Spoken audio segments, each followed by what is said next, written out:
Hi, and welcome back to the podcast. Today's guest is someone who truly needs no introduction in the world of triathlon. Kate Bevilaqua is one of Australia's most celebrated long course triathletes, with nearly 2 decades of elite racing behind her, including multiple Ultraman titles and Ironman podiums. Kate retired from professional racing in December of 2025, and I say retired loosely because, as you're about to hear, she's not done by any stretch of the imagination. In this episode, Kate and I get really honest about what life looks like after the elite finish line.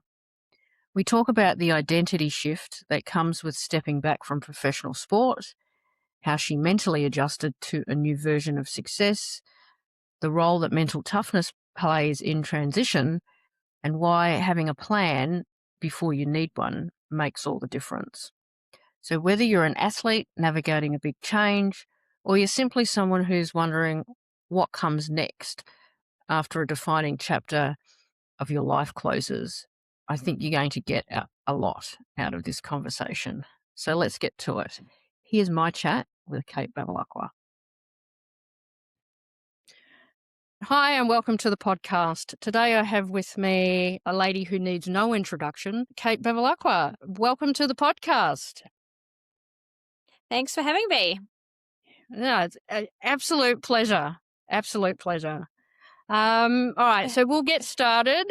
So, Kate, you've spent decades training and racing at the elite level. How does it feel hearing yourself described as recently retired? Yeah, I retired in December, the first week of December. And then my next event where I sort of really had to tune in to hear that, I did the state sprint champs in WA. And I felt like I was on the start line with all the young kids. I still put myself there. And the commentator came up to me and said, "Oh, how does it feel to be recently retired?" And I said, "Yeah, this will be fun. We'll see." It's still taking some time to sink in. I don't think it's going to be something that immediately, has a change to me. I think if once I put myself out in an event that's a big, like an Ironman event or some sort of competition like that, that has a professional category that I would have been racing in previously, I feel like that's going to probably have more of an impact. Okay.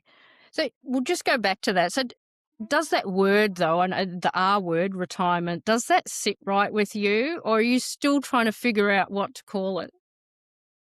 Yeah, you're right. I don't think retirement's quite the right word, because when I did announce that Bustleton, Ironman Western Australia, was going to be my last race, and they do say, she's retiring, then they have to, a lot of the time they were following it up with, "Oh, but she's not retiring from triathlon," because I'm not. I'm just retiring from racing in the professional category. I'm going to continue to compete in triathlon because I love the sport. You love the community. It's a lifestyle for my husband and I. So I'm not sure in my case if retirement is the right word, but I don't know what is. Yeah. So I guess my next question was going to be around about this structure of racing and when that structure disappeared. For example, the training blocks, the race calendars, sort of that whole rhythm. What is the hardest part of figuring out who you were without it? But you've sort of alluded to the fact that you haven't given it up completely.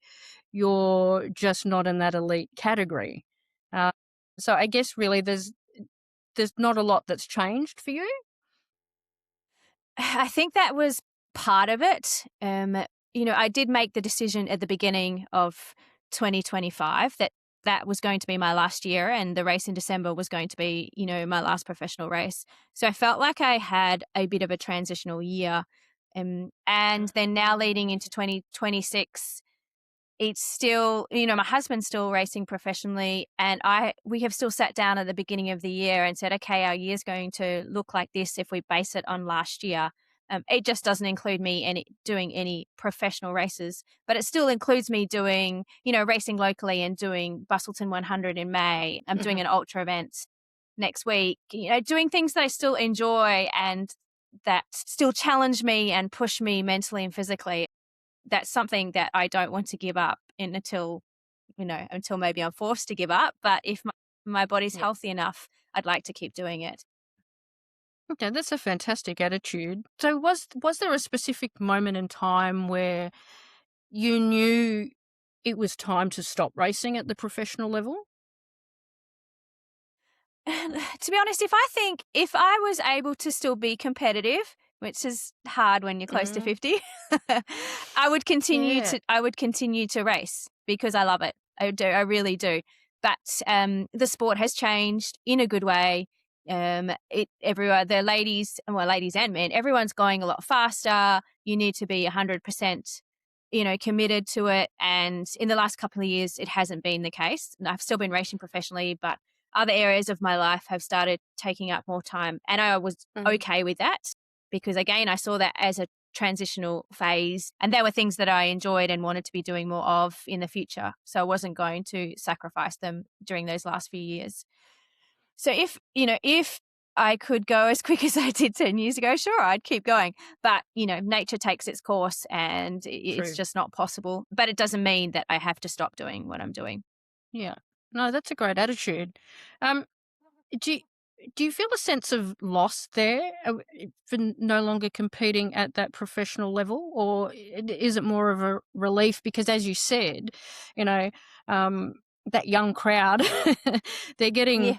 a lot faster now, and there's a lot more technology that's assisting in coaching and or in coaching athletes. So, is that a relief or is it a sense of loss? To be honest, I think it's a bit of both because it has been 20 years of my life, and it has been a life and a career I've shared, with my husband that we've done together. So there is a Mhm. little bit of a loss there with the group and the community that you would go and see at races and the events that you would travel to, and those sort of things. But at the same time, it was also a relief because I knew it was the right decision. Yeah. I did know the timing was right. And there were some races last year where I was standing on the start line of the professional field, and I was like, it was great, and I loved being there. But it was difficult to be putting myself out when I just knew I couldn't be as competitive as I wanted to be anymore. So Mm. that was it has been a bit of a relief, but it's still a bit difficult now because people still see some people still see me as the Kate of 5 years ago. So now if I still turn up at events, some people still have these expectations of me and my performance, and I'm like, "Well, it's just not like that anymore." Like, life has changed and I'm dealing with it, and sometimes it's difficult for other people to I don't know, to try and tell them, "Look, my life has changed. I'm not going to be out there, chasing a podium, or I'm not going to be, at the front of the race anymore, but I'm still going to be enjoying it." Yeah. Yeah. And you've had, that's a remarkable amount of longevity in the sport of triathlon. I think the only other athlete I can think of is Cam Brown, who retired very close to 50. So, I mean, that is, it is a remarkable couple of decades that you've spent sort of in the sport. And you've had a, massive amount of achievements as well. And while we're talking about those achievements and the metrics and the podiums and the personal bests, what's replaced that for you now? Yeah, because it's not about PBs anymore or personal bests. Because to be honest, I don't think those are going to be achieved now. But it's still about being the best athlete I can be. Nearly 50 years of age, and what does that look like? Like Yeah. how long can I hang on to what I've got now? And again, what does that look like? How does my training have to change? I know my recovery has to change, but Yeah. now that becomes more difficult because I don't necessarily have the time to do that due to other things going on in life now. So it's not about chasing, yeah, but it's still about challenging myself. So what's something that I Yeah. haven't done that I want to do? And there's also events that I love that I want to continue to go back to, again, just in a different category. Yeah. Yeah. And I think that's probably a lesson that, a lot of us can take away from that. When we do stop, or in your case, being a professional athlete, we can still aim to achieve perhaps an internal personal best or, improving Mm, on yesterday. So there's a lesson there, I think, about still striving to be better than we were yesterday. It's just not on the professional athlete scale or podium. that's right. Yeah, and I Yeah. think for a lot of people, I feel like we choose to get old before we're actually older. Like we're like, I can't do that because I'm too old, or I can't do that, and a lot of the time you can. Oops. Yeah. So Yeah. it's just a matter of committing and giving it a go, and I think people will end up being pleasantly surprised. Yeah, and I'm with you 100% on that. Because a lot of people talk themselves out of trying something new or doing something different before they've even had a go at it. So I recently spoke to a woman, so Jo Hurley, who's in episode 3 of this podcast, and she took up triathlon at the age of 46. So, Mm, I mean, that just goes to show that you're never too old to try something new, and you don't know what you do until you can put your mind to it. So it's just a matter of getting out there and giving it a go. Yeah. absolutely. So we talk about um sort of aging bodies, I guess. That your body has essentially been your livelihood for, the better part of 2 decades there. So how do you mentally adjust to training for health and enjoyment instead of peak performance? Yeah, I don't think I've got there yet, to be honest. It's only been, what are we in? March. So it's only been 3 or 4 months. And still in season in triathlon in WA. So I'm still focused on peak performance. It's just my peak performance looks a bit different now than Different. what it used to. Yeah, so and that's been a little bit hard to take, I used to run this 10 years ago or 5 years ago. Well, I can't, it's just that's not going to happen again now. So what do the new numbers look like? And this needs to be, I need to learn to be happy with that and realize that's successful for me. Yeah. And so I think that's still taking a bit of time. Yeah. Yeah. I do recall somebody once told me that, the beginning of every year I should delete all my previous PBs or reset my PBs because the PBs I'm going to get this year are not going to look like what they did 5, 10, 15 years ago. And I need to get my head around, that this is my personal best now. I shouldn't be comparing myself to who I was 10 years ago because, as they say, comparison is the thief of joy. Mm. And you're 100% right with that. So I think we'll just get on. Oh, I was going to say there's quite a few professional triathletes who do, when they retire, they don't continue in the sport for that exact reason. Like it's hard to continue to race if you're not going to be getting any better. Yeah. Yeah. No, I can completely understand that. We'll just get on to a question about mental toughness now. Obviously, so there's a lot of mental toughness that will get you through an Ultraman. So has that mental toughness, has that helped during that transition period? Or as you said, you're still going through the transition period, but is that helping? Yeah, I'm sure it is, because I'm also like generally a very positive person, and if of course I've retired, and that's a sad time of my career, but it's also a celebration time that it was 20 years. It was so long. I achieved things I wasn't able to achieve. I didn't think I'd be able to achieve, but now it's trying to find what I can do with that. With that mental Mm, toughness in other ways, which is why I choose to continue to race and just expand the things that I'm doing while I have the opportunity to do them. yep. So what do you think was the hardest habit to let go? Training 20 plus hours a week. Haven't quite been able to let go of that one yet.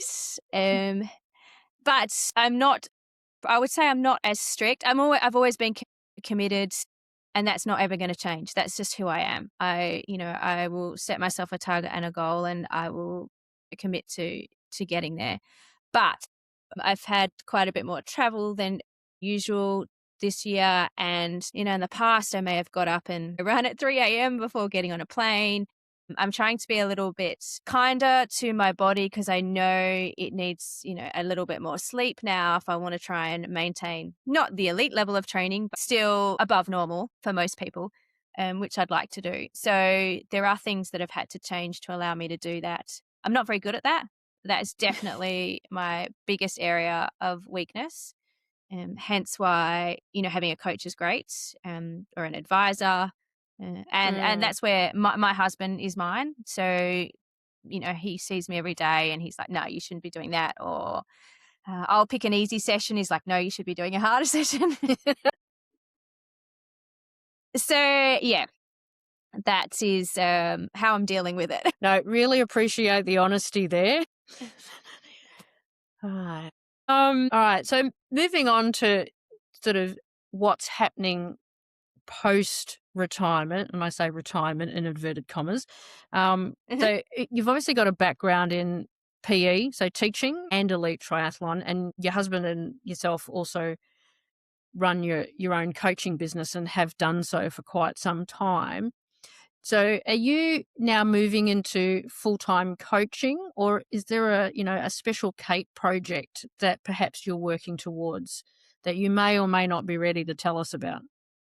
No, there's nothing, too new and exciting. I think the last year to 18 months was a bit of a transitional period, and there were some things that we started doing that if we were in the peak of our careers, we probably wouldn't have done. We would have said no, or my sole focus is on triathlon. But in the last few years, decided that wasn't going to be the case, and I started doing other things as well. And that included the coaching has been going for, over 10 years, and that has gradually. Look, it's picked up a little bit, but we're also very quite stable in the athletes that we coach and the numbers that we have, and that's not something that will change just because I've retired. I'm not like, hey, I'm going to take on more athletes, because then that affects the quality of service, and that's not something that I'm going to do.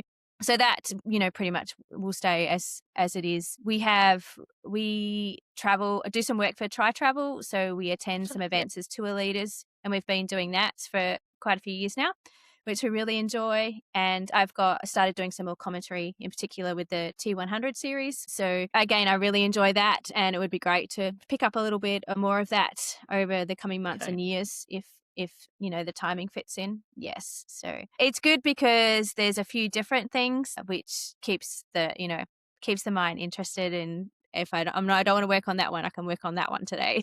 Mm. Yeah, so I guess it's about moving towards a purpose, sort of outside of competing at the elite level. So it's still involved quite heavily with the sport, but Hmm. you do have a focus that's peripheral to the sport that is keeping you involved. And I think that will resonate with a lot of people, because quite often, if upon retirement we do lose our identity to a certain degree, because it's quite often so wrapped up with how we see ourselves and what we do for a living. And when that changes, a lot of people struggle to, find meaning and purpose. But it sounds like you've had a great transition plan, and you're still quite heavily involved with the sport. And so you do have something that you're working towards, which gives you meaning and purpose. So I guess from a skill perspective, are there any skills which you think have carried across quite seamlessly? And conversely, has there been anything that surprised you that was less useful than you expected? No, I think I've been pretty lucky because having come from, a Bachelor of Physical Education and then having done the teaching, then, that's giving me the knowledge that I've been able to use in coaching, plus the 20 years of experience that I've had and the other qualifications that I've been able to get, through the AIS to allow me to, be good at what I do and I have that knowledge, but also the experience that I can share. So I think that as time has gone on, I'm in these areas, but they're skills that I have been able to develop and use throughout my entire career. People have asked me if I would be going back to teaching, and I'm choosing not to, because I I love the jobs and the work that I have and the people that I work with. And, I'm hoping to just be better at those now that I have the opportunity. Okay, fantastic. And if you could go back 2 years before you retired and leave Mhm. yourself a note, what would it say?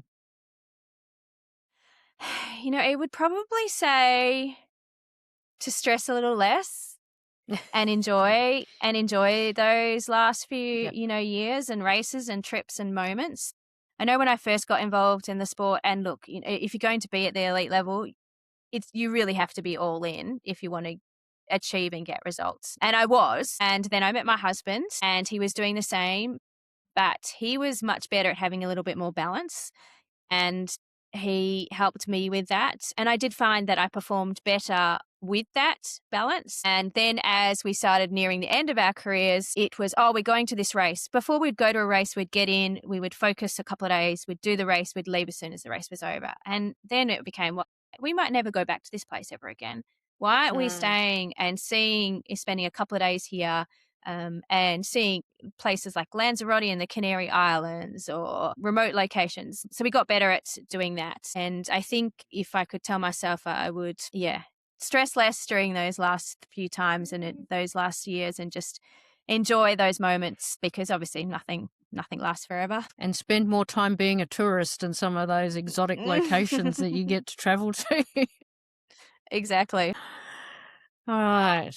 Do you think younger athletes most misunderstand about what life actually looks like once the competitive or the elite finish lines disappear? Yeah, I know triathlon's probably unique in compared to other sports, although it has changed over the years. Like I didn't get involved in the sport until, in my 20s, so I had been teaching. I had a teaching degree. I had been teaching for 8 years. I'd had a steady income before I started and savings. But now with a lot of elite sports, you start at such a junior young age as a kid, and you could, maybe not even go to uni or not have a career path in mind and do the Mm. elite sport, and then all of a sudden when it's over, not not know what you'd be doing. I think that's quite common, for AFL football players. So for retirement for them is probably a lot more difficult. So I think encouraging, making sure that they do have some fallback or some plan of attack of what life will look like, depend, when they retire, whether that could Yeah. be 30, it could be 40, it could be 50. I think that's very important, and to help set themselves up. And even as a full-time athlete now, you really still need to be having some form of income, some part-time work, some casual work, because it's not, unless you're top 10 or 20 in the world, you're really not making enough to live on. So it's encouraging them to have those things in place. It would be nice if there was a system in place to help when they do make that decision, but maybe that is just talking to someone who's been there and done that, and they can hopefully help.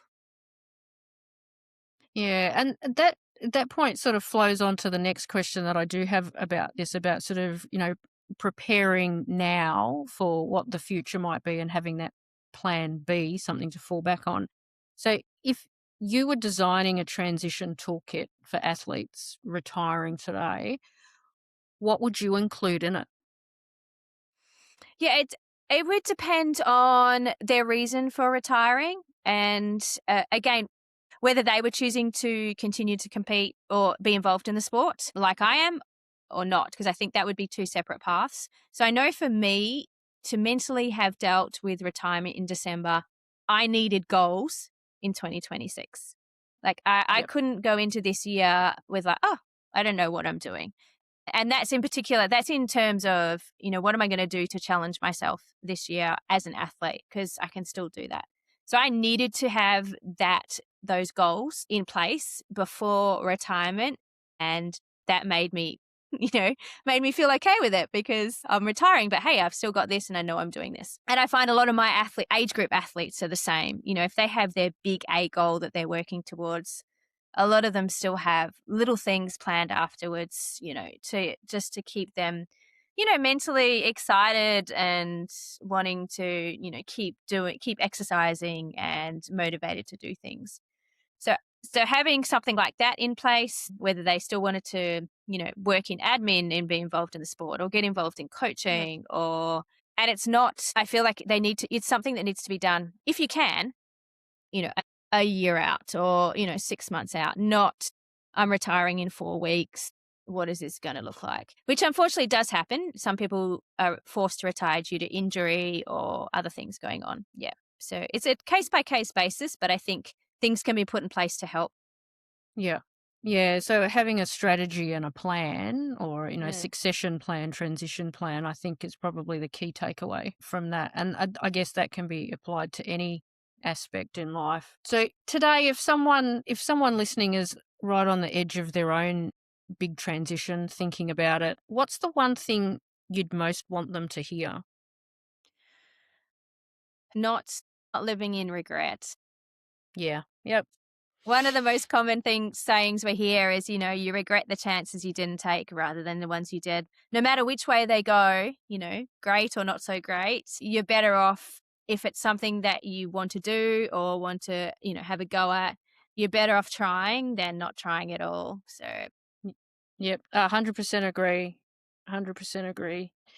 Um, so I guess with that, and all that we've talked about, that would have reframed your definition of success. So moving into 2026 and 2027, how would you define success for yourself now? that's a good question. I'm not quite sure if I'm there yet to be like, okay, this is success. Maybe it's just as simple as being able to continue to stick to the routine that I enjoy, have a healthy body, put myself on some start lines.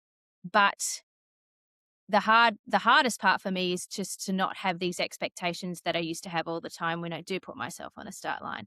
And so maybe Yep. the success for me right now might be trying to learn to deal with that and to enjoy it more and realize I don't have, it's okay not to be, not to be racing like I used to be racing. So that's something I'm going to have to work on. And that would be a success for me if I could do that. Okay. Yeah. Mm. That's fantastic. So I guess there's a couple of key takeaways if I could wrap up our whole discussion with in just a couple of points. One would be not living in regret, I think would be one of the major key takeaways for people. Second would be stress less. I like that one. Take time to be a tourist. That one really resonates with me as well. Have something to fall back on.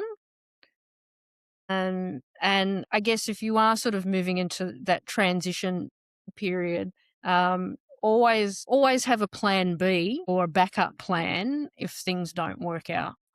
Mm, yeah. Yep. Yeah, I think Fantastic. so. This has been a great conversation, Kate. Thank you. I love your positive vibe, your positive energy. I love your can-do attitude. Not afraid to try something, and I love your honesty as well. So thank you very, very much. Yeah, hopefully I'll get to invite you back again soon. I thought you were going to say, hopefully you will come and be on a start line of a triathlon and I can cheer you on. I will be in a couple of weeks. Excellent. I've talked a number of work colleagues into doing some relays for the Mullaloo Tri coming up at the end of March. Yes. And I've conveniently got my work to pay for it as part of our health and wellbeing programs. And that's to encourage people, to motivate people to try something new. We're 2 weeks away and they're all having panic attacks about the swim. Oh, perfect. This sounds great.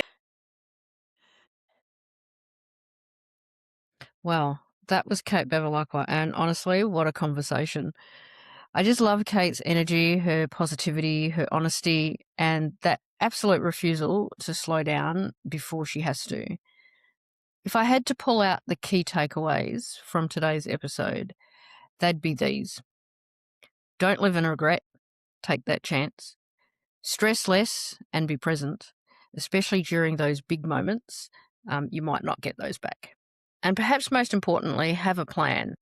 Whether transition is on the horizon or still years away, having something to move towards makes all the difference. So a huge thank you to Kate for joining me and being so open about where she's at right now.